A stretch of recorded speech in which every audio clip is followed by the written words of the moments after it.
الله الرحمن الرحيم الحمد لله رب العالمين الرحمن الرحيم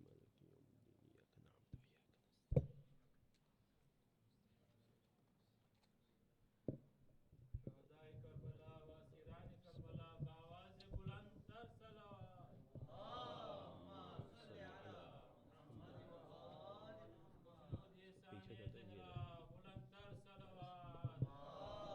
صل علی محمد و آل محمد برائے خسرود قائم آل محمد بلند تر صلوات اللهم صل على محمد وآل محمد وعجل فرجهم ودان عدوهم لا حول ولا قوة إلا بالله العلي العظيم أعوذ بالله السميع العليم من الشيطان اللعين الرجيم بسم الله الرحمن الرحيم الحمد لله الذي خلقنا في أمة الذي فاز رتبته إلى قاب قوسين وأكرمنا بولاية وصيه الذي ردت له الشمس مرتين وجاهد بالسيفين وصلى إلى القبلتين وشرفنا بحب الزهراء أم السبطين والصلاة والسلام والتحية والإكرام على أشرف الكونين رحمة للدارين جد الحسنين أعني أبا القاسم محمد اللهم صل على محمد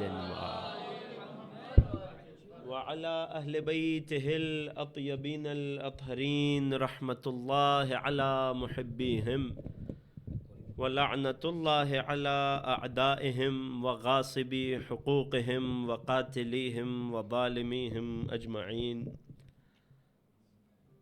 أما بعد فقد قال الله الحكيم في كتابه الكريم بسم الله الرحمن الرحيم إنا أعطيناك الكوثر صدق الله العلي العظيم درود پڑھیں محمد وآل محمد صل على محمد وآل محمد ابتدائی کلام آپ تمام حاضرین فرش عزا کی خدمت میں سلام علیکم ورحمۃ اللہ اللہ عز و جل کا شکر ادا کرتے ہیں اس عظیم نعمت پر کہ پالنے والے نے ہمیں محب و عزادار جناب سیدہ اور آل سیدہ قرار دیا۔ عزیزان گرامی، دختر رسول خاتون جنت،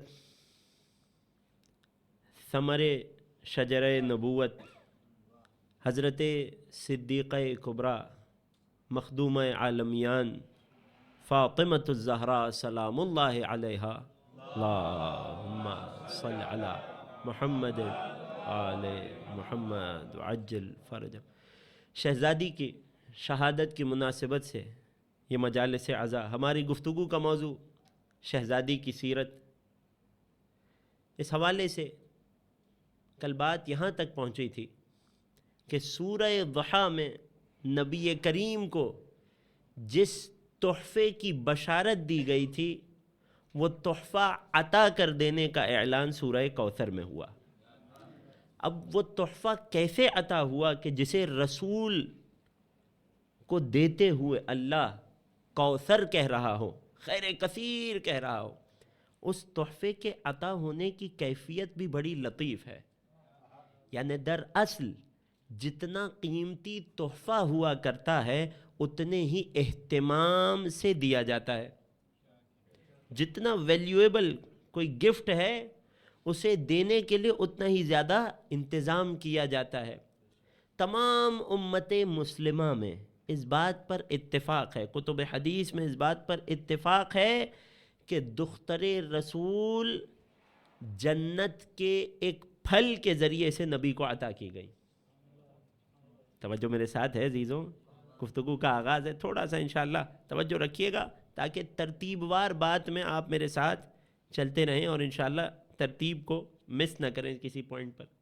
تمام امت کا اتفاق ہے کہ دختر رسول اللہ کی جانب سے اپنے نبی کو یہ تحفہ جنت کے ایک پھل کی صورت میں عطا کیا گیا۔ یہی وجہ ہے کہ شہزادی کی وہ خاص اور بہت ہی بلند مضامین والی زیارت کہ جو کتاب اقبال میں سید ابن طاؤس رحمۃ اللہ علیہ نے نقل فرمائی ہے، بہترین اور خوبصورت ترین درود دختر رسول کی ذات پر۔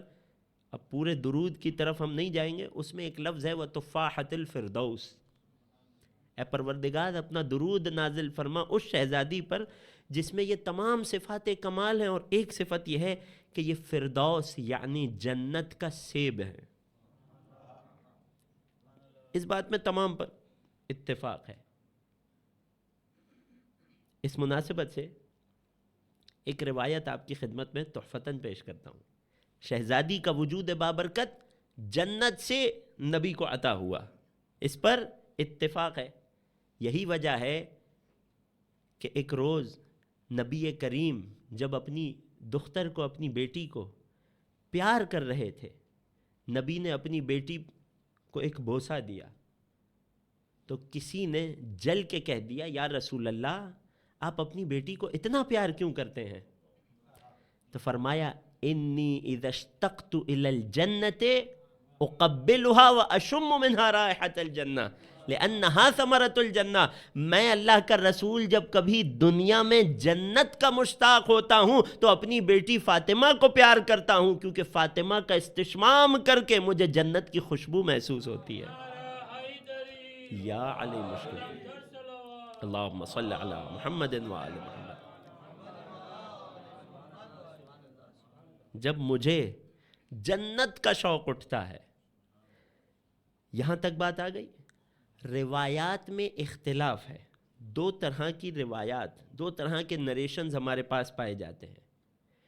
پہلی وہ نریشن کہ جو یہ بتاتی ہے یہ جنت کے پھل کی صورت میں نور فاطمی رسول کو کہاں ملا، پہلی نریشن یا وہ گروپ آف نریشنز کہ جو ہمیں بتاتا ہے کہ جب رسول سفر معراج پر تھے تو رسول کو جنت میں بلایا گیا، اور جنت میں بلا کر جنت کے پھل میں نور فاطمہ رسالت مآب کو دیا گیا۔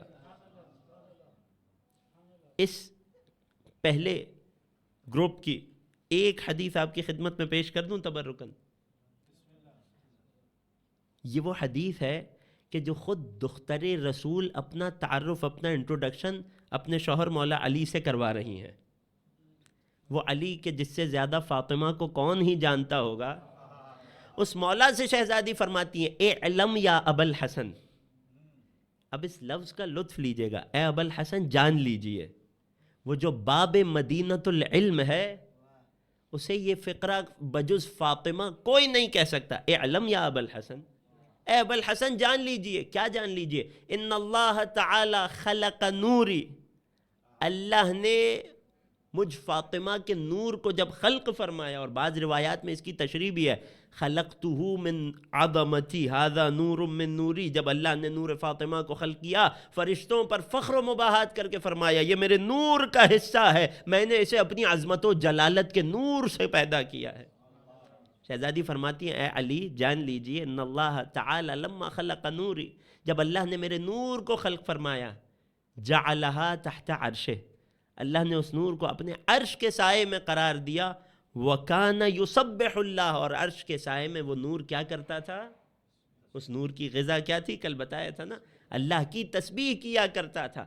پھر فرماتی ہیں ثُمَّ أَوْضَعَهُ شَجَرًا مِّن شَجَرَةِ الْجَنَّةِ فَأَضَاءَتْ، پھر جب وقت آیا تو اللہ نے مجھ فاطمہ کے نور کو جنت کے درختوں میں سے ایک درخت میں ودیعت فرما دیا، منتقل کر دیا، امانتاً رکھ دیا، اور جنت کے تمام درختوں میں سے جس درخت کو چنا گیا مجھ فاطمہ کے نور کو امانتاً رکھنے کے لیے، فَأَضَاءَتْ، وہ درخت میرے نور سے روشن اور منور ہو گیا۔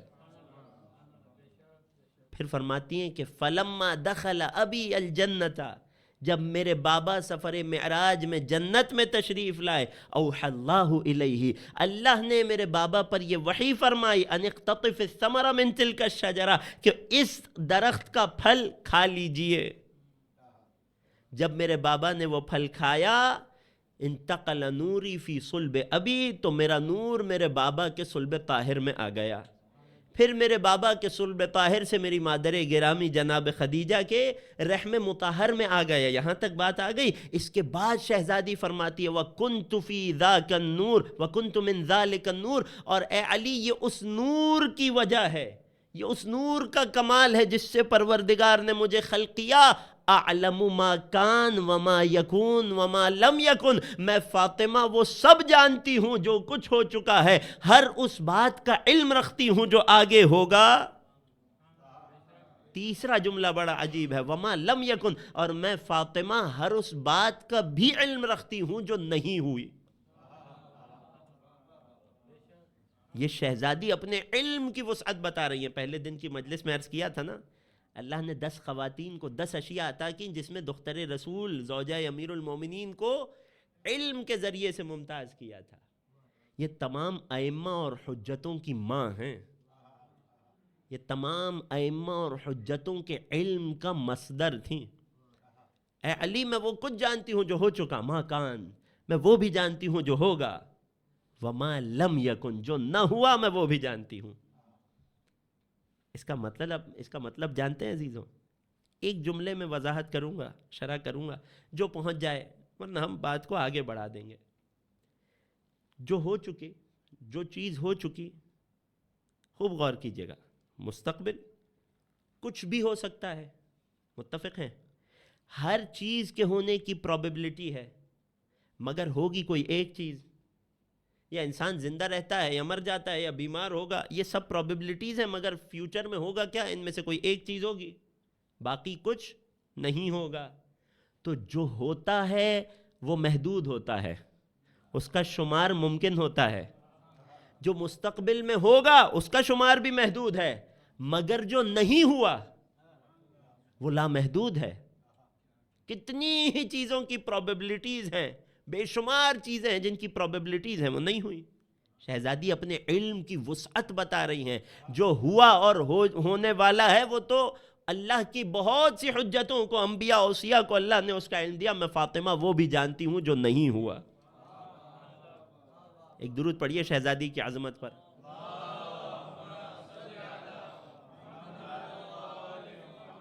تو یہ پہلی قسم کی نریشن تھی کہ جس میں یہ اعلان کیا گیا, اور اس قسم کی اور بھی کثرت سے روایات ہیں, میں نے صرف اگزامپل کے طور پر ایک پیش کی ہے, کہ جن میں بتایا گیا کہ نور فاطمی رسالت مآب کے صلب اطہر میں منتقل کرنے کے لیے اللہ نے رسول کو معراج پر بلایا اور جنت کی سیر کروائی, اور جنت میں یہ نوری مخلوق رسول کے صلب اطہر میں منتقل فرمائی.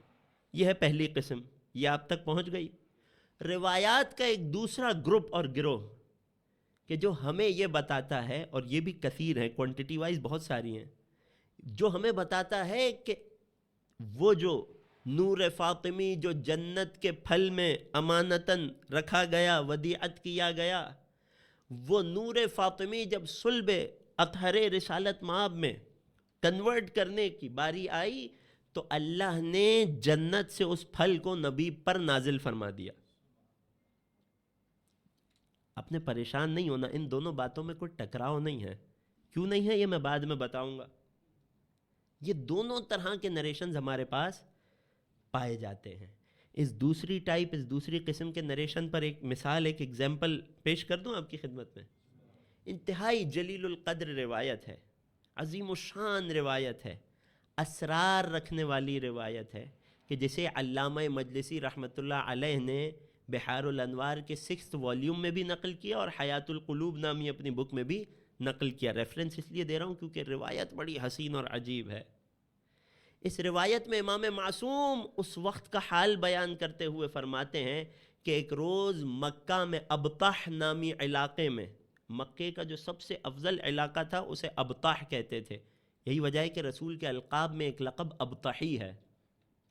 ابطح نامی علاقے میں تشریف فرما تھے. ساتھ میں کون کون تھے؟ جناب عمار ابن یاسر, جناب منذر ابن ضحضاح, ولین اسلام لانے والوں میں یہ لوگ, حضرت امیر المؤمنین حضرت حمزہ ابن عبد المطلب, جناب عباس ابن عبد المطلب رسول کے یہ دونوں چچا, اور 1-2 اور لوگ بھی بیٹھے تھے. یہ سب لوگ بیٹھے تھے. اذ ہبط جبرائیل فی صورتہ الاصلیہ، کہ اس دوران نبی کریم پر جبرائیل نازل ہوئے. جبرائیل نبی پر کئی بار نازل ہوتے تھے، مگر اس بار نازل ہونے کی ایک خصوصیت تھی، ایک اسپیشل بات تھی اس بار. وہ کیا تھی؟ کہ جبرائیل اس بار نبی کی بارگاہ میں اپنی حقیقی صورت اور شکل میں نازل ہوا. اور جبرائیل جب اپنی حقیقی شکل میں نازل ہوتا تھا، جبرائیل کی حقیقی صورت اتنی جلیل اور ہیبت ناک ہے کہ عام انسان اس کی تاب نہیں لا سکتا. جبرائیل جب بھی رسول کے پاس آتے تھے مثالی صورت میں آتے تھے، کسی نہ کسی انسان کی شکل اختیار کر کے آتے تھے. زیادہ تر رسول کے خاص صحابی کی شکل اختیار کر کے آتے تھے. توجہ کر رہے ہیں؟ یہی وجہ ہے کہ لوگ جب دیکھتے تھے تو انہیں لگتا تھا یہ صحابی آ رہا ہے، جبکہ نبی اور نبی کے گھر والے جانتے تھے کہ جو آ رہا ہے وہ جبرائیل ہے. توجہ کیجئے گا، کیونکہ یہ نبی اور نبی کے گھر والے تھے جو نور اور خاک کی حقیقتوں کو فرق کر سکتے تھے، جو صحیح اور غلط کا فرق کر سکتے تھے، جو اچھے اور برے کی تمیز کر سکتے تھے. تو نبی اور نبی کے گھر والوں کو پتہ چلتا تھا یہ جو آ رہا ہے یہ دحیہ کلبی نامی صحابی نہیں ہے، بلکہ اس کی صورت میں جبرائیل آ رہا ہے. نارمل روٹین یہ تھا، مگر آج روٹین سے ہٹ کے بات ہے. جبرائیل اپنی حقیقی شکل میں نازل ہوا ہے. رسول کی پوری حیات مبارکہ میں یہ کام فقط 3 ٹائمز ہوا تھا کہ جبرائیل اپنی حقیقی شکل میں نبی پر نازل ہوا ہو. پہلی بار جب غار حرا میں نبی پر پہلی وحی لے کر آیا، جب اعلان بعثت ہونا ہے، اہم ترین امپورٹنٹ ترین موقع. دوسری بار کہ جب رسول کو سفر معراج پر لے کر گیا، مقام سدرۃ المنتہا پہ جبرائیل اپنی حقیقی شکل میں نبی پر ظاہر ہوا. اور تیسری بار وہ یہ موقع تھا. توجہ کر رہے ہیں عزیزوں؟ یعنی اب مجھے کہنے دیجئے کہ جو 3 مرتبہ جبرائیل امین کسی بہت اہم کام کے لیے نبی کی بارگاہ میں آ رہا ہے، 3 مرتبہ میں سے 2 مرتبہ وہ اہم کام ذات فاطمہ سے جڑا ہوا ہے. ایک درود پڑھیے شہزادی کی عظمت پر.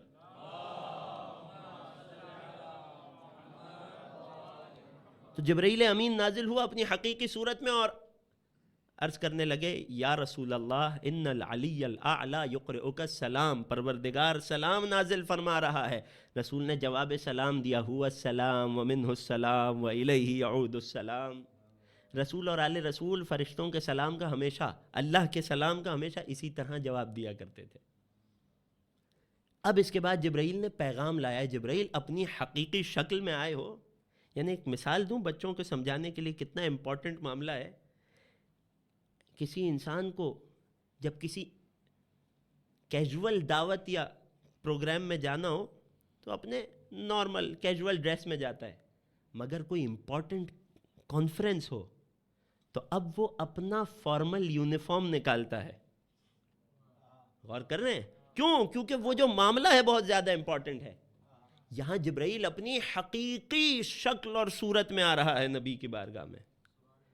یا رسول اللہ، اللہ عز و جل پیغام دے رہا ہے. پیغام کیا ہے؟ ان اعتزل عن خدیجۃ 40 صباحا، 40 دنوں کے لیے اپنے آپ کو خدیجہ سے دور کر لیجئے. اللہ اکبر. روایت کے جملے ہیں فشق ذلك على رسول اللہ لأنه كان محبا لها.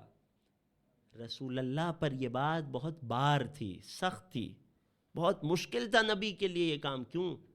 نبی اپنے قلب اقدس میں جناب خدیجہ سے بڑی محبت کیا کرتے تھے.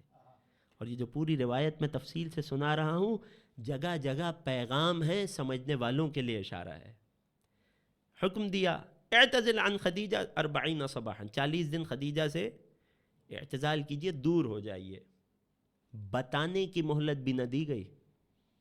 وہ نبی جو جناب خدیجہ کے ساتھ اپنے بیت الشرف میں رہا کرتے تھے، اپنے گھر سے ماں فاطمہ بنت اسد کے گھر منتقل ہوئے. اور روایت بتاتی ہے وَكَانَ يَصُومُ النَّهَارَ وَيَقُومُ اللَّيْلِ. ان 40 دنوں میں نبی کو جو امر تھا کیا تھا؟ 40 دنوں تک روز دن بھر روزے سے رہتے، رات بھر عبادت کرتے. اور نبی کا طریقہ یہ تھا، جب روزے سے افطار کا وقت آتا تو نبی کے لیے افطار کا دسترخوان سجایا جاتا. مولا علی کو حکم دیتے کہ جاؤ راستے میں جو تمہیں مسلمان ملے کسی بھی سائل کو، کسی بھی میرے ساتھ کسی شخص کو غذا میں شریک کرنے کے لیے لے آؤ. یہ نبی کی سنت ہے کہ تنہا دسترخوان پہ کھانا نہ کھایا جائے. یہ انسان کی کریمی کی علامت ہوتی ہے کہ اسے دسترخوان پہ تنہا کھانا پسند نہ ہو، کسی کو بھی دعوت دے دے. اب 40 دن یوں گزرتے گئے عبادت میں، پروردگار سے تضرع اور انکساری میں. ذرا سوچیے ادھر جناب خدیجہ کے قلب کا عالم کیا ہوگا، مادر جناب فاطمہ. اب جب 40واں دن آیا، رسول اسی طرح محو عبادت ہیں.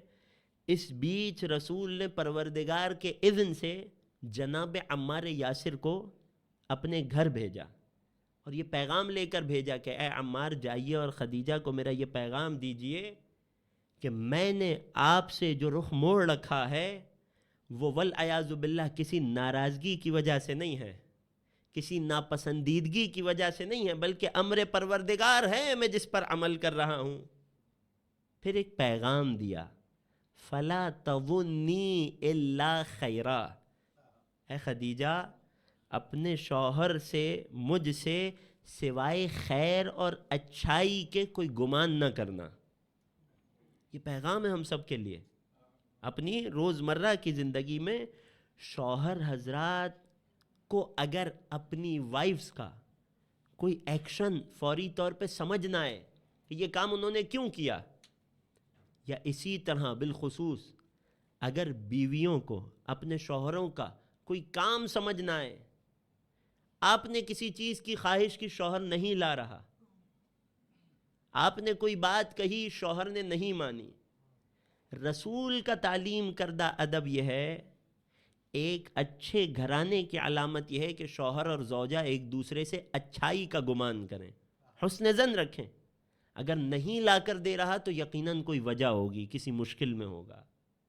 اگر میری زوجہ نے یہ کام کیا ہے، امور خانہ داری میں مجھ سے زیادہ مہارت رکھتی ہے، اگر اس نے یہ کام کیا ہے تو یقیناً کچھ سوچ کر کیا ہوگا. جب تک بات نہ کر لیں کلیئرلی تب تک شوہر اور زوجہ ایک دوسرے سے بدگمان نہ ہوں. بدگمانی شیطان کی جانب سے ہوتی ہے، قرآن کی آیت ہے. فلا تظنی الا خیرا. خدیجہ مجھ محمد سے خیر اور اچھائی کا گمان کیجیے گا. کیوں؟ فإن اللہ یباہی بک الملائکۃ الکرام کل یوم مرارا، کہ پس اللہ روزانہ کئی مرتبہ آپ کو دکھا کر اپنے فرشتوں پر، مقرب فرشتوں پر فخر و مباحات کیا کرتا ہے کہ یہ دیکھو، یہ ہے میری کنیز، یہ ہے میری بندگی کرنے والی، یہ ہے میرے حکم کے آگے سر تسلیم خم کرنے والی، یہ ہے میرے محمد سے اور میری مرضی سے راضی رہنے والی. جب 40واں دن آیا، ہبط جبرائیل دوبارہ تشریف لائے اور ایک پیغام دیا، یا رسول اللہ تہیأ نفسک لتحفۃ اللہ. یا رسول اللہ اپنے آپ کو اللہ کے اس تحفے اور اس گفٹ کے لیے تیار کر لیجئے کہ جس کے لیے آپ کو اتنی دیر انتظار کرایا گیا. 40 دن عبادت پروردگار میں مشغول رہے، اب اس تحفے کے لیے آمادہ ہو جائیے. رسول نے سوال کیا وہ تحفہ کیا ہے؟ فرماتے ہیں یا رسول اللہ مجھے بھی نہیں معلوم. اسی اثنا میں جناب میکائیل آسمان سے ایک تشت لے کر نازل ہوئے جس پر جنت کے کپڑوں میں سے ایک کپڑا ڈھکا ہوا تھا، اور جناب میکائیل نے اللہ کا پیغام رسول کو پہنچایا. اب دیکھیں، توجہ کیجئے گا، یہ کام جناب جبرائیل سے بھی لیا جا سکتا تھا، مگر اللہ یہ سمجھانا چاہتا ہے کہ امر اتنا عظیم ہے کہ میں اپنے سارے مقرب فرشتوں کو اس امر کے لیے نازل کر رہا ہوں. وہ اسرافیل جو کبھی روئے زمین پر نہ آیا تھا، یہ وہ واحد موقع تھا جب اسرافیل روئے زمین پر آیا. میکائیل آئے، تشت لے کر رسول کی خدمت میں پیش کیا. یا رسول اللہ، اللہ کا پیغام یہ انجعل افطارک من ھذا الطعام، کہ آج آپ نے اپنے روزے کا افطار اس غذا سے کرنا ہے، یہ جنت کی غذا ہے. وہ کیا تھا؟ روایت نے بتایا کہ کھجوروں کے کچھ ٹکڑے تھے، کچھ دانے تھے، اور انگوروں کا ایک گچھا تھا، اور ساتھ میں جنت سے آیا ہوا پانی تھا. جب کوثر عطا کی جا رہی ہے تو حوض کوثر سے پانی بھی لایا جا رہا ہے. نعرہ حیدری یا علی مشکل. ایک درود پڑھیے شہزادی کی عظمت پر. صلی اللہ علیہ. اب جب خصوصی سرکار امام زمانہ بآواز بلند صلوات. صلی علی محمد وعلی محمد وعجل فرج من.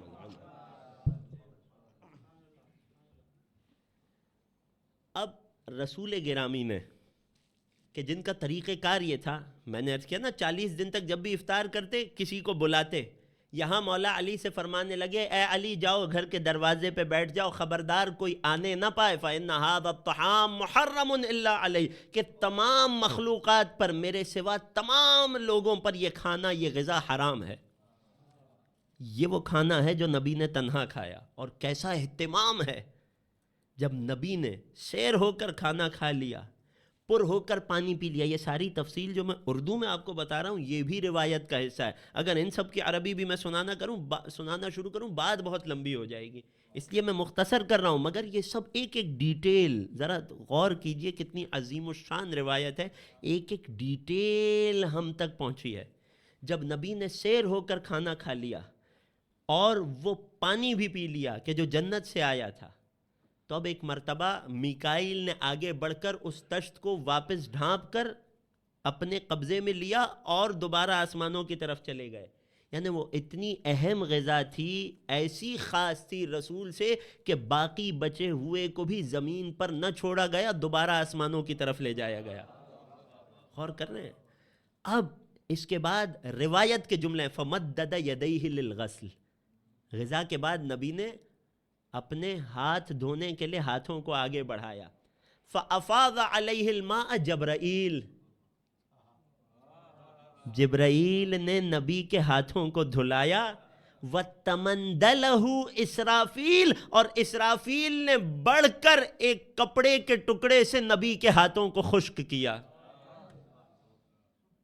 یہ مقرب فرشتے ہیں کہ جو آج اس انداز سے نبی کی خدمت کر رہے ہیں. نہ جانے کیا تحفہ ہے جو اللہ اپنے نبی کو عطا کر رہا ہے.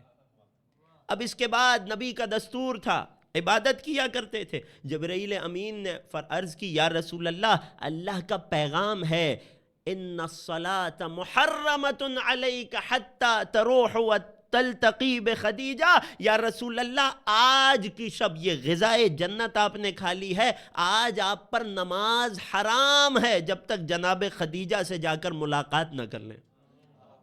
نبی چلے ہیں، نبی نے جناب خدیجہ کے بیت الشرف پہ دستک دی ہے. عجیب جملے ہیں روایت کے. جناب خدیجہ نے پکار کر فرمایا من هذا الذي يطرق الباب الذي لا يطرق الا محمد.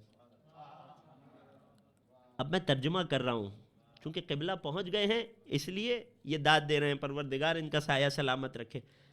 نوجوان دوست، بچے، غور کیجئے گا. آپ اسے آج کے کانٹیکس میں لیں گے تو یہ بڑی سادہ اور معمولی سی بات لگے گی، مگر ذرا اس زمانے کے مکہ کے حالات کو ذہن میں رکھیے گا کہ جب لوگوں کے گھروں پر عجیب و غریب علامتیں رکھی رہتی تھیں، کہ جو علامتیں کچھ باتوں کی علامت اور دلیل ہوا کرتی تھیں. اس مکے میں جناب خدیجہ طاہرہ، شہزادی کو طاہرہ کہا جاتا تھا، جناب خدیجہ طاہرہ فرماتی ہے یہ کون ہے جو اس دروازے کو دستک دے رہا ہے جسے سوائے محمد کے کوئی دستک نہیں دیتا. اب روایت کے جملے کیا حسین جملے ہیں. فَأَجَابَ رَسُولُ اللَّهِ بِعُذُوبَةِ كَلَامِهِ وَحَلَاوَةِ صَوْتِهِ. قربان ہو جاؤں رسالت مآب کی عظمت پر. روایت کے جملے رسول اللہ نے اس پکار کے جواب میں انتہائی نرم آواز اور شیریں اور میٹھے لہجے میں جواب دیا. افتح الباب یا خدیجہ فانا محمد. درود پڑھیے نبی کے نام کی عظمت پر.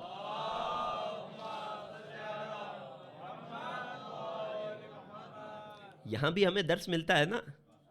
شوہر حضرات جب زوجہ سے بات کریں تو نبی کی سنت یہ ہے حلاوت صوت اور عذوبت کلام کے ساتھ بات کریں، نرم لہجے میں، میٹھی آواز کے ساتھ. خاتون وہ ہے جسے ہم صنف نازک کہتے ہیں، اس کی نزاکت کا خیال رکھا جائے، اس کے جذبات کو مجروح نہ کیا جائے، اس کے ایموشنز کو ہرٹ نہ کیا جائے۔ پروردگار کو سخت گیر لوگ پسند نہیں ہیں، پروردگار کو نرم مزاج لوگ پسند ہیں۔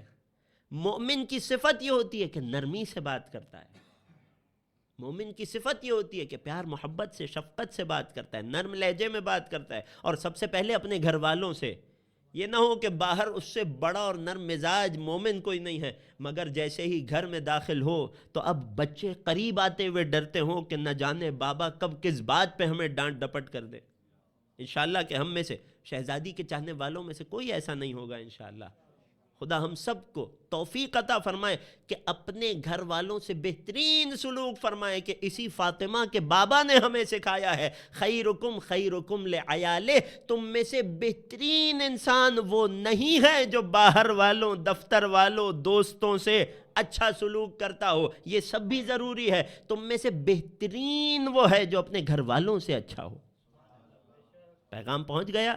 ایک صلوات پڑھیے نبی اور آل نبی کی عظمت پر۔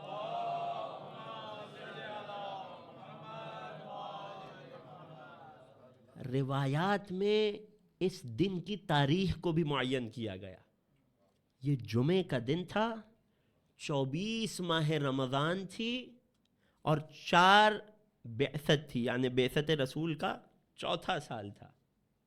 24 رمضان، یہ بہت مبارک اور مقدس رات ہوتی ہے، یعنی گویا پروردگار نے یہ عظیم الشان تحفہ عطا کرنے سے پہلے انتظار کیا کہ نبی 23ویں ماہ رمضان شب قدر جیسی عظیم رات عبادتوں میں گزار دیں، تب جا کر اپنے نبی کو یہ تحفہ دیا جائے گا۔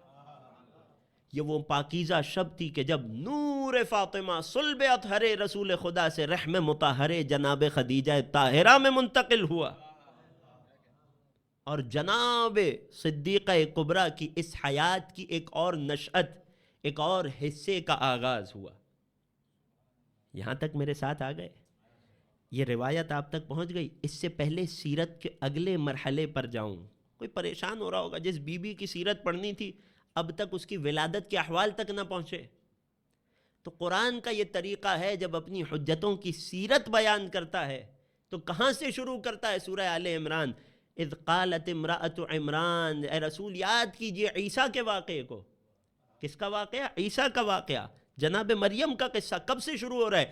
جب زوجہ عمران نے یہ کہا انی نذرت لک ما فی بطنی، اے پروردگار جو میرے شکم میں بچہ ہے میں اسے تیرے پاکیزہ گھر کی خدمت کے لیے وقف کرتی ہوں، فتقبل منی، مجھ سے قبول فرما، انک انت السمیع العلیم، تو خوب سننے والا اور علم رکھنے والا ہے۔ تو قرآن کی سنت یہ ہے، جب کسی حجت خدا کی سیرت کو بیان کیا جائے تو از ابتدا کیا جائے۔ کیوں؟ کیونکہ ان ابتدائی حالات کا اثر انسان کی ساری زندگی پر مرتب ہوتا ہے۔ یہاں تک میرے ساتھ آ گئے؟ یہ روایت آپ تک پہنچ گئی؟ اس جلیل القدر روایت کے اگر آپ تک پہنچ گئی ہے تو مل کر بآواز بلند شہزادی کی عظمت پر صلوات پڑھیے۔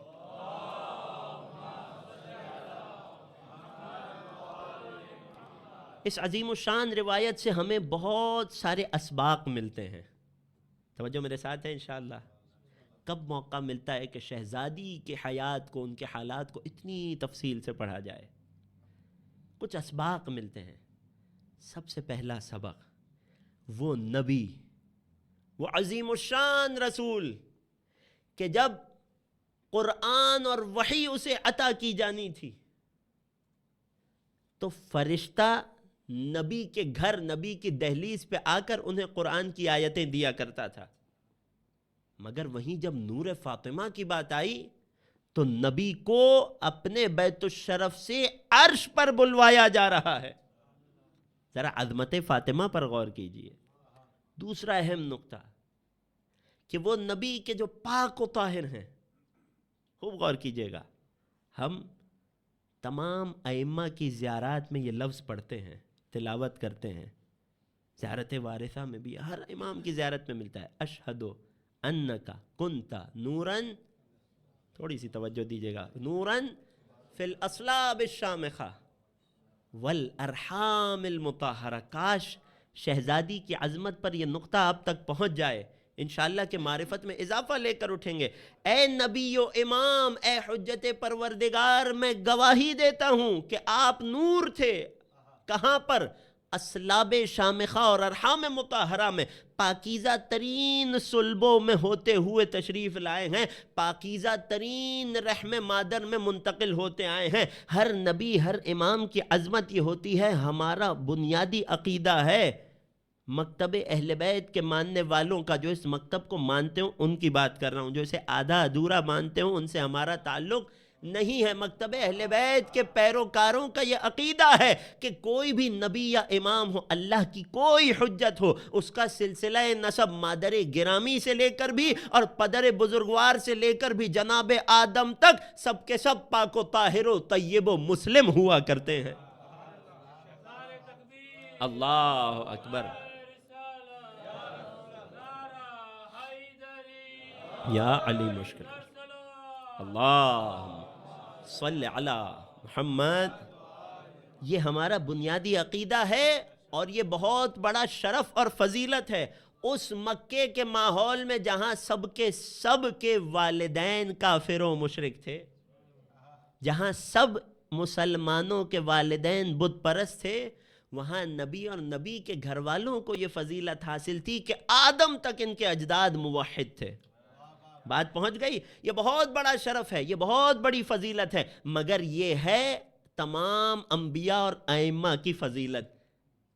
مگر اس کے برعکس نور فاطمہ وہ عظیم نور ہے، وہ اللہ جس نے یہ گوارا کیا کہ اس کے انبیاء اور اوصیاء کے نور پاکیزہ صلبوں میں اور مطہر رحموں میں سفر کرتے جائیں۔ کیوں؟ وہ اصلاب اور ارحام اس قابل اور اس لائق تھے کہ ان انبیاء اور ائمہ کے انوار کا بوجھ برداشت کر سکیں، انہیں اپنے اندر اٹھا سکیں۔ اس پروردگار کا یہ فیصلہ تھا کہ نور فاطمہ اتنا عظیم تر ہے، نہ اسے کسی صلب میں رکھا جائے، نہ کسی رحم میں رکھا جائے۔ اگر اس پاکیزہ نور کو اٹھانے کے لیے کوئی قابل ہے تو یا صلب مقدس رسالت مآب ہے، یا نور یا رحم مطہر خدیجہ طاہرہ ہے۔ یا علی مشکل کشا، اللہم صلی علی محمد وآلہ۔ لہٰذا دعوے سے کہہ رہا ہوں، آپ کو شہزادی کونین کی کسی زیارت میں یہ جملہ نہیں ملے گا اشہد انکی کنتی فی الاصلاب الشامخہ والارحام المطہرہ۔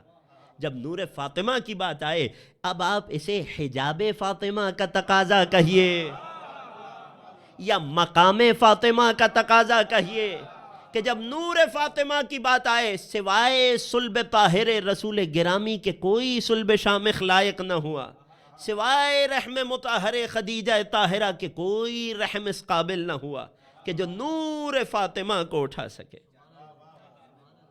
یہاں سے ہمیں نبی اور بالخصوص جناب خدیجہ طاہرہ کی عظمت کا پتہ چلتا ہے۔ ایک صلوات پڑھیے محمد و آل محمد پر۔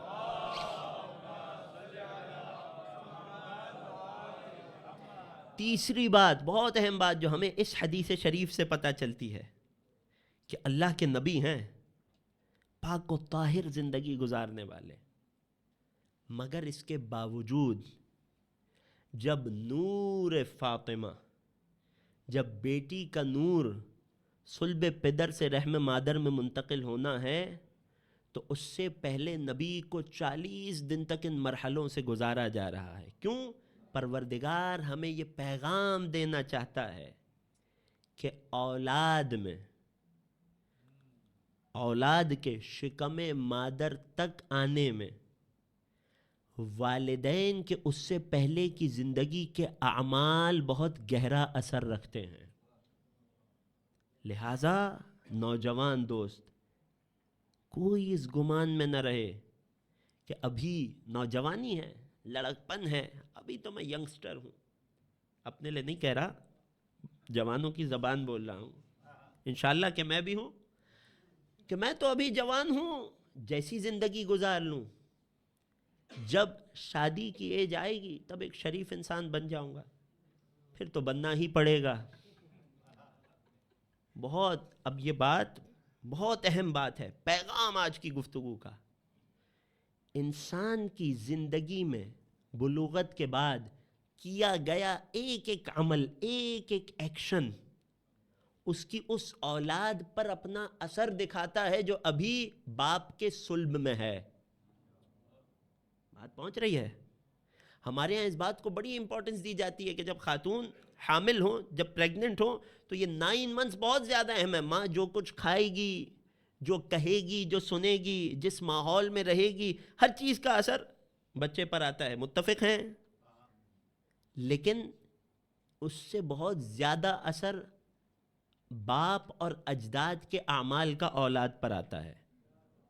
لہٰذا اس لیے بھی تقوی الہی کے دامن کو تھامے رکھیے گا کہ آپ کی اولاد اور نسلیں متقی اور پرہیزگار ہوں۔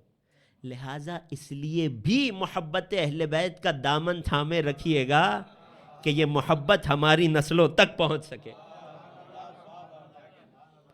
پیغام پہنچ گیا؟ ایک درود پڑھیے محمد و آل محمد پر۔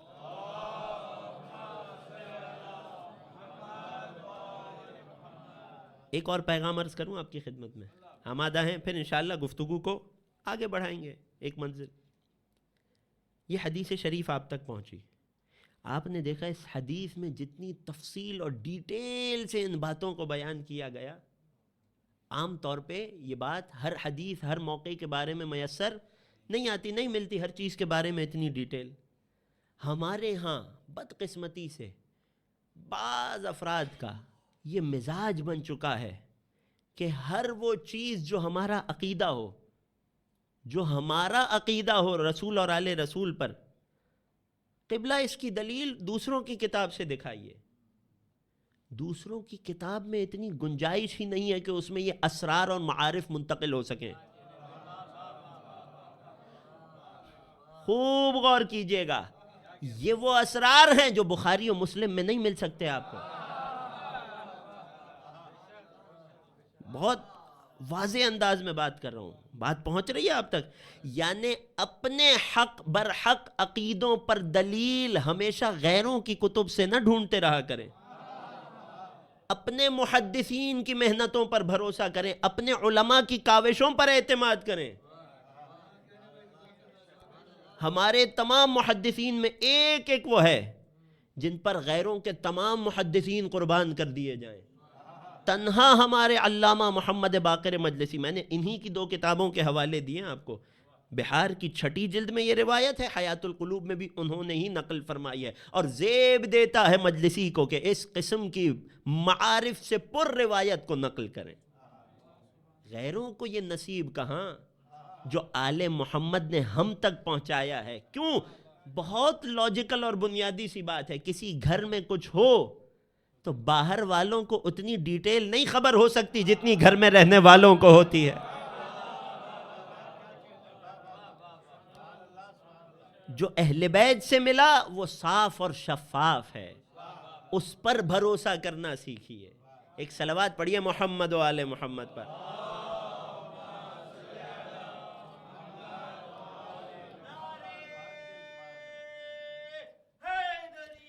یا علی مشکل کشا، اللہم صل علی محمد و آل محمد یا علی مشکل۔ اب جب یہاں تک بات آئی ہے، اب اس کے بعد شہزادی کونین کی سیرت کا اگلا مرحلہ کہ جہاں یہ نور طاہر رحم جناب خدیجہ طاہرہ میں ہے۔ کون خدیجہ طاہرہ؟ حق ہے اس بی بی کا تذکرہ کیا جائے۔ محسنہ اسلام ہے یہ شہزادی کہ جس کے نبی پر دولت نچھاور کرنے کو اللہ اپنی جانب سے نبی کو مال دینا کہے۔ وَوَجَّدَكَ عَائِلًا فَأَغْنَىٰ، جس سورہ میں شہزادی کی بشارت دی جا رہی ہے اسی سورہ میں جناب خدیجہ کا تذکرہ ہے۔ اے پروردگار، جب اللہ نے آپ کو تنگ دست پایا، ہاتھ میں دولت نہیں تھی، مکہ میں یتیم و ابی طالب کہا جاتا تھا، یہ ابو طالب کے ہاں پلنے والا یتیم ہے، اس لقب سے پکارا جاتا تھا، اس موقع پر ہم نے آپ کو دولت دی۔ کیسے دی؟ جناب خدیجہ کے وسیلے سے دی۔ پروردگار ہمیں بار بار جناب خدیجہ کی زیارت نصیب کرے، آخرت میں شہزادی کی شفاعت نصیب کر. کیا عظیم شہزادی ہے یہ بی بی. اسلام میں خاتون کے تصور کی بہترین نمائندگی کرتی ہیں. اگر کسی کو یہ سمجھنا ہو کہ اسلام خاتون کو، وومن کو کس نگاہ سے دیکھتا ہے، کس تقدس، کس پاکیزگی، کس احترام کی نگاہ سے دیکھتا ہے، تو انسان جناب خدیجہ طاہرہ کی ذات کو دیکھے. جسے اسلام میں وومن امپاورمنٹ ڈھونڈنی ہو، اسلام نے خاتون کو کتنا با اختیار بنایا ہے. اختیار اپنے شوہر کی نافرمانی کرنے کو نہیں کہتے. اختیار اپنی عقل و دانش سے، اپنی حکمت سے زندگی میں ایسی چوائسز اور ایسے انتخابات کا نام ہوتا ہے کہ جن کا نتیجہ دنیا و آخرت کی کامیابی ہو. بغاوت کو اختیار سے نہ ملایا جائے. یہ جناب خدیجہ ہیں. ان سے بڑا کام اور عمل کس نے کیا ہوگا. ایک بحث ہوتی ہے نا کہ آیا خواتین کو گھر سے باہر نکل کے کام کرنا چاہیے یا نہیں کرنا چاہیے. ایک جواب دے دوں، شاید کسی کو گراں گزرے اور مرد حضرات میں سے کسی کو گراں گزرے. اگر کوئی اس بحث کی تلاش میں ہو کیا خاتون کو گھر سے نکل کے کام کرنا چاہیے، جاب کرنی چاہیے، بزنس کرنی چاہیے یا نہیں کرنا چاہیے، میں اس ممبر سے کہہ رہا ہوں بالکل کرنا چاہیے. بس جناب خدیجہ طاہرہ کی طرح کرنا چاہیے.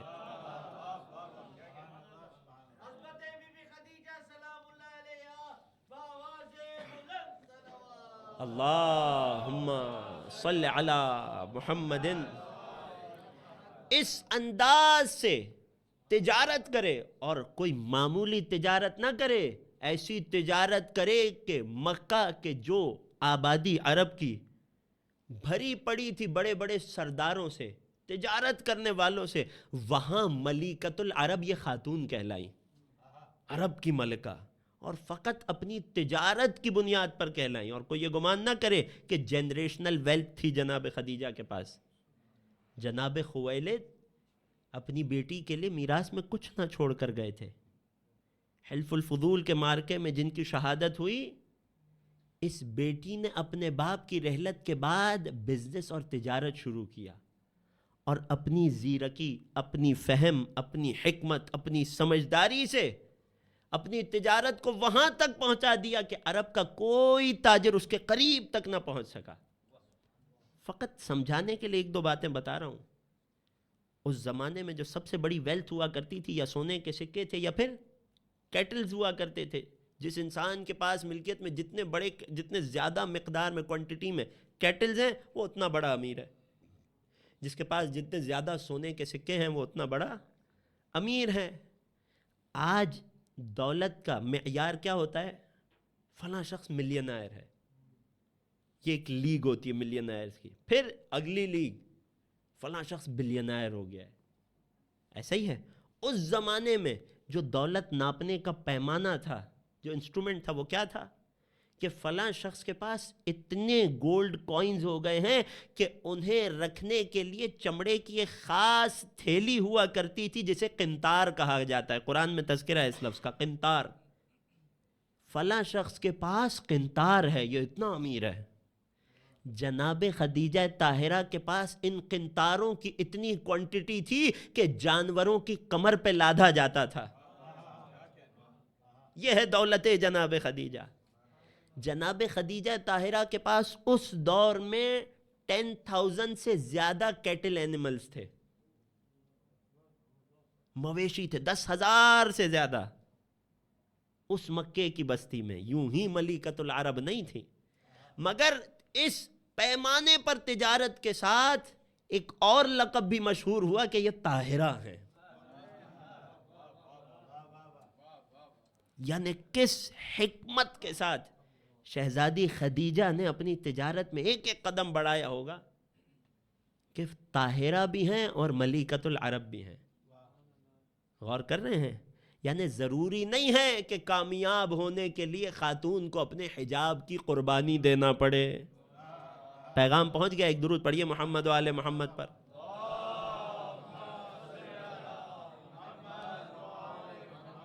یہ خدیجہ طاہرہ ہیں، اور کتنی فطین اور ذہین خاتون ہے. پروردگار نے اس بی بی کو حکمت سے نوازا تھا کہ جب ایک عام سے بظاہر ایک یتیم انسان کو اپنے ہاں کاروبار کے لیے، تجارت کے لیے معین کیا، تو اسے کیا جس کی امانت اور صداقت کے چرچے تھے.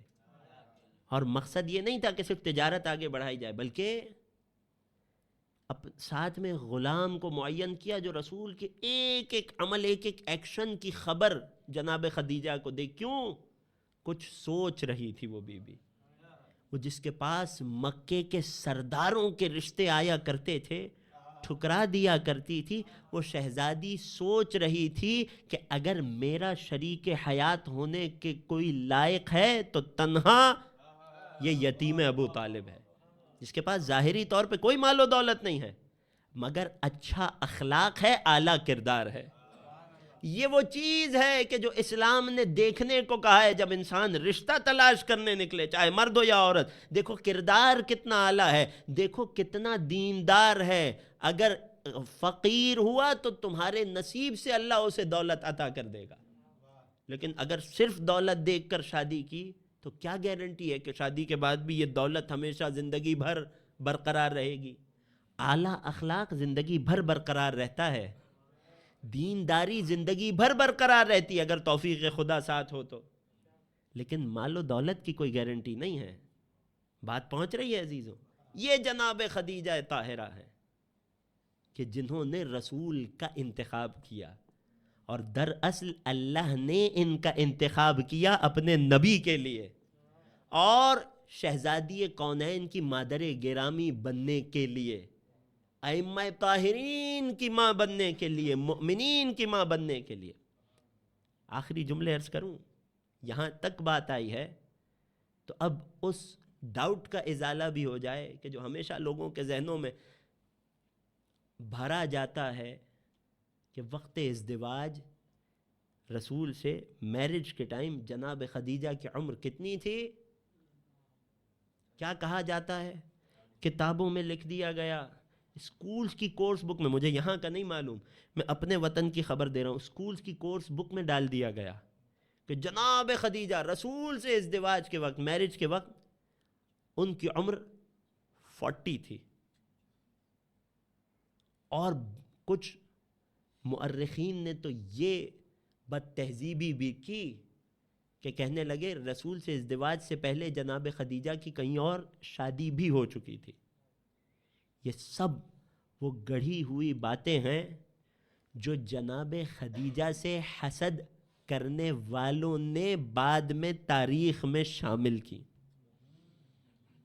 اس سے زیادہ کھل کر یہ بات نہیں کر سکتا. اور یہ بھی اب سوال ہے نا، آپ کو کسی کی برائی کرنی ہو، آپ کو کسی کے لیے کوئی عیب نکالنا ہو، میں اشارہ کر کے گزر جاؤں گا، پھر جواب دوں گا کہ جناب خدیجہ کی عمر کتنی تھی اور دلیل پیش کروں گا. آپ کو اگر کسی اچھے انسان میں کوئی عیب نکالنا ہو، اس سے کوئی عیب منسوب کرنا ہو، تو سب سے بیٹر چانسز کیا ہیں؟ آپ کے ذہن میں کون سا عیب آئے گا جو خود آپ میں یا آپ کے کسی قریبی میں موجود ہو؟ لوگوں نے جب فاطمہ کی مادر گرامی میں عیب تلاش کرنا چاہے تو وہی عیب ان پر لکھ دیے جو ان کے اپنے اندر موجود تھے. بات پہنچ گئی تو ایک صلوات پڑھ دیں شہزادی کی عظمت پر.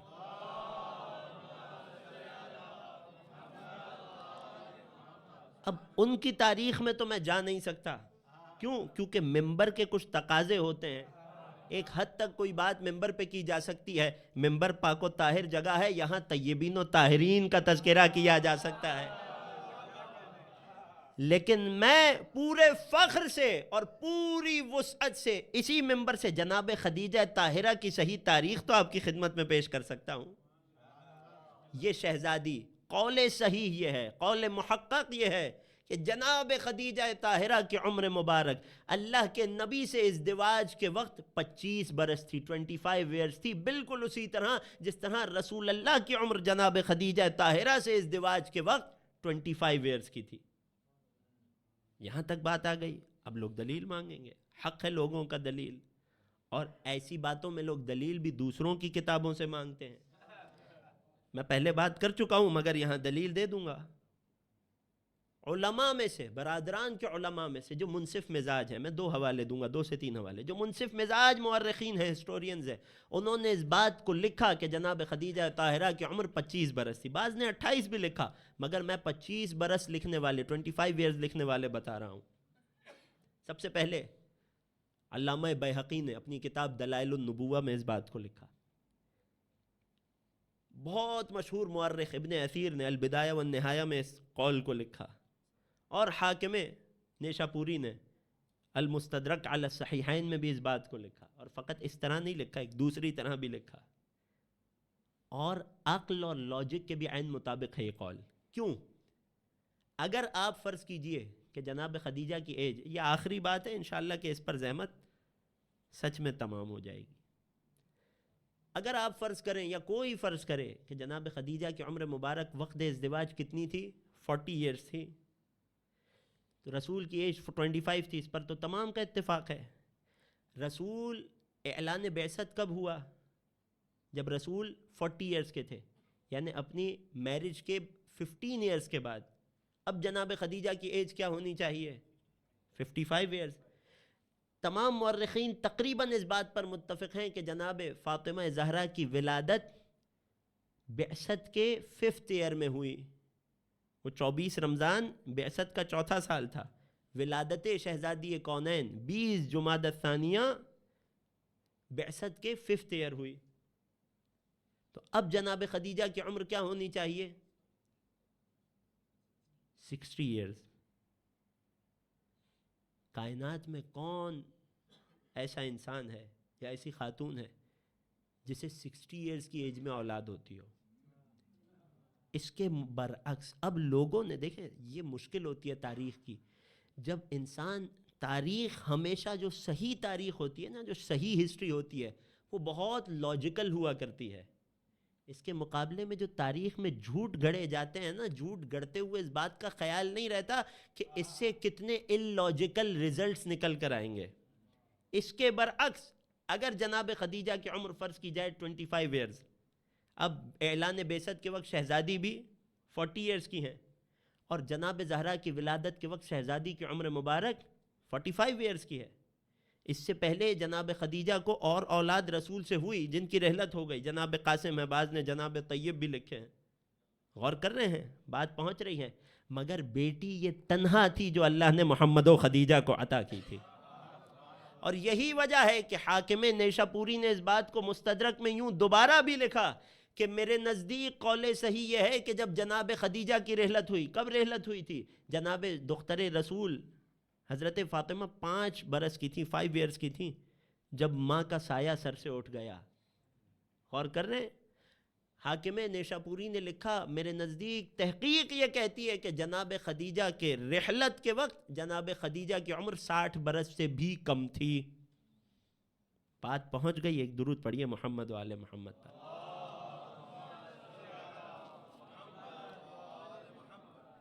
کل کچھ اور تفصیل سے جناب خدیجہ اور جناب زہرا کے تعلق کو آپ کی خدمت میں پیش کروں گا انشاءاللہ، اور یہی تقاضے ہیں تفصیل سے سیرت جناب زہرا کو پیش کرنے کے. مگر وقت رحلت، وقت رخصت، ماں کو اپنی اس کمسن بیٹی کی بڑی فکر تھی. وہ شہزادی جس نے اپنا سب کچھ اسلام کے نام پر لٹا دیا. کچھ وصیتیں فرمائیں. ایک وصیت نبی سے فرمانے لگیں، یا رسول اللہ اگر آپ کی خدمت میں کبھی کوئی کمی کوتاہی رہ گئی ہو تو مجھ خدیجہ کو معاف کیجیے گا. یہ جملہ سن کر رسول کی آنکھیں اشکبار ہو گئیں. جناب خدیجہ کی فراق میں، ان کے غم میں رونا، یہ بھی نبی کی سنت ہے. دوسری وصیت فرماتی ہیں، رسول اللہ مجھے آپ سے حیا آتی ہے، میں اپنی بیٹی فاطمہ کو بتاؤں گی، وہ آپ سے کہہ دے گی. رسول حجرہ خدیجہ سے باہر تشریف لے گئے، فاطمہ کو پاس بلائے، میری بیٹی فاطمہ.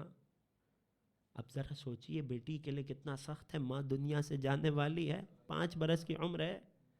اے فاطمہ مجھے حیا آتی ہے بابا سے یہ مانگتے ہوئے، میں نے زندگی میں تیرے بابا سے کچھ نہ مانگا، مجھے حیا آتی ہے. اپنے بابا سے کہنا جب میں چلی جاؤں تو مجھے کفن کے طور پر اپنی کملی دے دیں، اپنی چادر، اپنی ردا اڑا دیں۔ ذرا تصور تو کیجئے، وہ خدیجہ جس نے اسلام پر فقط رسول اللہ کی محبت میں اپنا سب کچھ لٹا دیا، ایک کفن کی چادر نبی سے مانگتے ہوئے حیا محسوس کر رہی تھی۔ تیسری وصیت جانتے ہیں جناب خدیجہ کی؟ نہ جانے کن حالات کو یہ شہزادی دیکھ رہی تھی، رسول اللہ کو اپنے پاس بلایا، اپنے پاس بٹھایا اور فرماتی ہیں وَأُوصِيكَ بِهَذِهِ، اے اللہ کے رسول میں اپنے بعد آپ کو اپنی بیٹی فاطمہ کے لیے وصیت کرتی ہوں۔ اے شہزادی، اللہ کے رسول سے زیادہ اپنی بیٹی سے کون پیار کرتا ہوگا؟ شہزادی نے کچھ وصیتیں کی ہیں تفصیل سے، فرماتی ہیں یا رسول اللہ میں آپ کو فاطمہ کے لیے وصیت کرتی ہوں، خبردار فلا یصرخن علی وجہہا نسوان القریش، یا رسول اللہ کہیں ایسا نہ ہو میرے اس دنیا سے جانے کے بعد میری بیٹی کمسن رہ جائے، تنہا رہ جائے، خدیجہ کے جانے کے بعد یتیمہ ہو جائے، کہیں ایسا نہ ہو قریش کی کافرہ عورتیں میری بیٹی فاطمہ پر ڈانٹ ڈپٹ کریں۔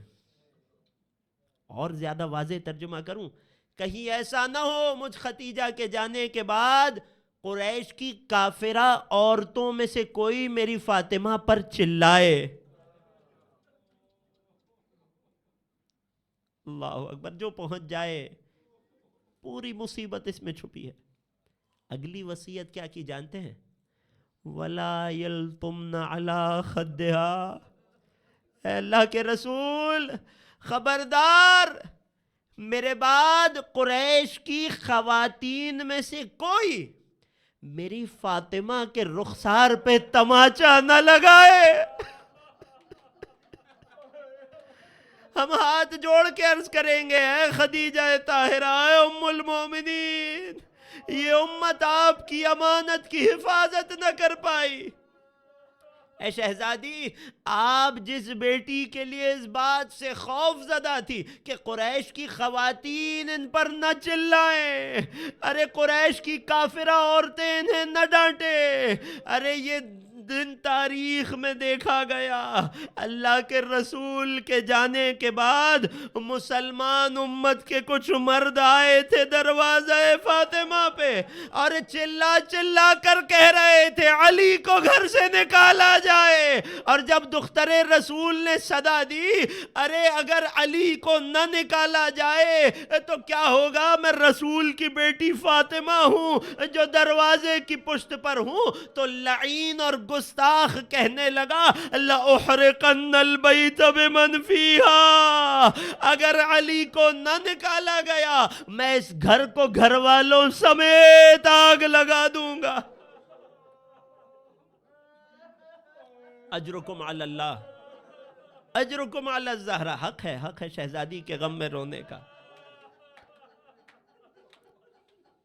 وہ جس کے لیے خدیجہ طاہرہ نے وصیت کی تھی، خبردار مستورات میں سے، عورتوں میں سے بھی کوئی اونچی آواز میں میری بیٹی سے بات نہ کرے۔ لوگوں نے دیکھا کہ کوئی اونچی آواز میں شہزادی سے بات کر رہا ہے، اور کیا کہہ رہا ہے، گھر کو گھر والوں سمیت جلا دوں گا۔ یہ ایام فاطمیہ بہترین موقع اور فرصت ہے انسان کے لیے کہ جہاں بی بی کی سیرت اور فضائل میں ڈیٹیل میں غور کریں نا، وہیں بی بی کے مصائب میں بھی ڈیٹیل پر غور کریں۔ آپ جانتے ہیں کہ بی بی کے مصائب کی کتاب جب کھولی جائے، وہ کتب جن میں تاریخ سے شہزادی کی مصیبتوں کو جمع کیا گیا بعد رسول، آپ کچھ نہ کیجئے، کوئی کتاب نہ پڑھیے، فقط اس کتاب کی انڈیکس اور فہرست پڑھیں گے تو جانتے ہیں آپ کے سامنے کیا آئے گا؟ کتاب الہجوم علی بیت فاطمہ، کتاب کا عنوان، نام یہ ہے فاطمہ کے گھر پہ حملہ۔ جب آپ فہرست کھولیں گے تو جانتے ہیں کیا لکھا ہوا ہے؟ الہجوم الاول، پہلا حملہ، الہجوم الثانی، دوسرا حملہ، الہجوم الثالث، دختر رسول کے گھر پہ تیسرا حملہ.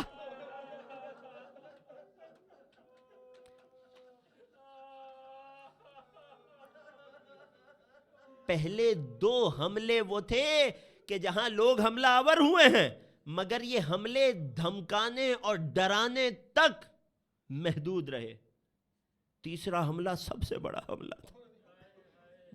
اللہ نے موقع دیا، توفیق دی، تو اس حملے کی تفصیل کو بھی آپ کی خدمت میں پیش کروں گا. یہ پہلا حملہ ہے جو میں آپ کو سنا رہا ہوں. آ کر کہنے لگے علی کو باہر نکالا جائے، وَإِلَّا لَأُحْرِقَنَّ الْبَيْتَ بِمَنْ فِيهَا. اور یہ وہ جملے ہیں جو تمام مورخین اسلام نے یہاں تک لکھا ہے اپنی کتاب میں. میں کہتا ہوں اس بحث کو چھوڑ دو، جلایا نہ جلایا، یہ دیکھو کس بی بی کو کیا کہہ کر مخاطب کیا جا رہا ہے. یہ جملہ کہنا ہی انسان کے ارتداد کے لیے کافی ہے. میں اس گھر کو گھر والوں سمیت جلا دوں گا. آپ نے پھر غور نہیں کیا. ہم مصیبت میں پڑتے ہیں نا، دروازہ جلا، مگر نیت آنے والے کی دروازہ جلانے کی نہیں تھی. لَأُحْرِقَنَّ الْبَيْتَ بِمَنْ فِيهَا، میں اس گھر والوں کو گھر والوں سمیت جلا دوں گا. چاہتا یہ تھا کہ ابھی نبی اس دنیا سے رخصت ہوئے ہیں، نبی کے جاتے ہی پنجتن کے نشان کو اس دنیا سے مٹا دیا جائے. یہی وجہ ہے کہ ہمارے علماء نے ان روایات کو اپنی کتب میں محفوظ کیا کہ جانتے ہیں دروازہ جلانے نہیں آئے تھے لعین، گھر جلانے آئے تھے. یہی وجہ ہے کہ اتنی لکڑیوں کا انبار لائے تھے کہ پھر امام معصوم بتاتے ہیں کہ اس حادثے کے بعد، اس مصیبت کے بعد، اس علاقے والوں نے 30 دن تک اپنے گھروں کا چولہا دروازہ فاطمہ، بیت فاطمہ کو جلائے جانے کے لیے لائی گئی لکڑیوں سے جلایا. انہی لکڑیوں میں سے کچھ ہمارے وقت کے امام کے پاس محفوظ ہے. ان لکڑیوں کا غم امام کو اتنا تھا، اہل رسول کو یہ مصیبت اتنی عزیز تھی کہ کچھ لکڑیاں ائمہ کی میراث میں منتقل ہوتی گئی، یہاں تک کہ جب حضرت حجت ظہور فرمائیں گے تو فاطمہ زہرا پہ ظلم کرنے والوں کو انہی لکڑیوں سے جلایا جائے گا. یہ روایات ہیں ہمارے پاس ائمہ طاہرین کی. یہ ہے پہلا ہجوم. وَإِلَّا لُحْرِقَنَّ الْبَيْتِ، اگر علی باہر نہ آئے میں گھر کو گھر والوں سمیت جلا دوں گا. شہزادی نے پکار کر فرمایا، حیرت کا اظہار کیا. لوگ پوچھتے ہیں نا دختر رسول دروازے پہ کیوں گئی؟ کیونکہ دختر رسول کیا کوئی وہم و گمان نہیں کر سکتا تھا کہ رسول کی وہ بیٹی جس کا اتنا احترام بتایا گیا اس پہ اتنا ظلم کیا جائے گا. نہیں معلوم کیسے ترجمہ کروں میں اس جملے کا کہ جب شہزادی نے فرمایا اس گھر میں علی، حسن و حسین، میں رسول کی بیٹی رہتی ہوں، تو کہنے لگا دعی عنکی یا فاطمہ حمقات النساء. اے فاطمہ، یہ عورتوں جیسی باتیں کرنا.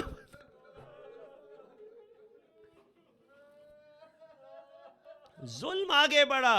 اے جناب خدیجہ، آپ وصیت فرما رہی ہیں کوئی میری بیٹی فاطمہ کو تماچا نہ مارے. میں جملے کو تبدیل کر دوں، قریش کی عورتوں میں کوئی میری فاطمہ کو تماچا نہ لگائے. ارے تاریخ نے یہ مصیبت دیکھی. چھٹے امام روایت نقل کرتے ہیں جب دروازے کو جلایا گیا، فرقل الباب برجلہ، لعین نے اپنے پیر سے دروازے کو دھکیلا.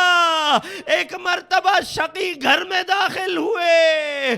ارے مولا فرماتے ہیں فَلَطَمَهَا عَلَى خَدِّهَا، ارے لعین کا ہاتھ حجابوں میں رخسار فاطمہ پہ آیا.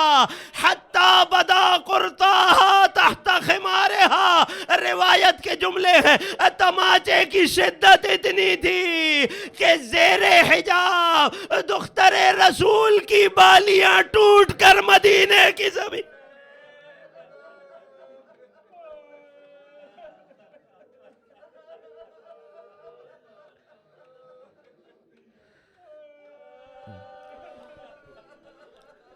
کہاں جائے